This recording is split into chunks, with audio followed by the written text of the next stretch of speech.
আলহামদুলিল্লাহ, আজকে নতুন আরেকটা মসজিদে নামাজ পড়তে আসলাম। মানে ডিউটি করি তো, ডিউটির যেখানে গাড়ি যায় সেখানে সেই মসজিদে আর কি, সেই আওতায় গাড়ি থেকে আসে, ডিউটি থেকে এসে নামাজ পড়ি। আসলেও অনেক সুন্দর, দেখেন কি বলবো।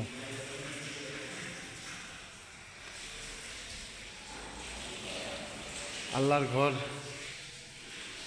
সবাই নামাজ পড়বেন। আর এই যে এটাই একদিন সবাইরে যাইতে হবে। আমি সবাই ফাঁকি দেবো, কিন্তু এটা কোনো দিন ফাঁকি দেবে না। এটা সেই সঠিক টাইমে সঠিক সময় তোমার বাড়ি পৌঁছে যাইব। খুব সুন্দর মসজিদ।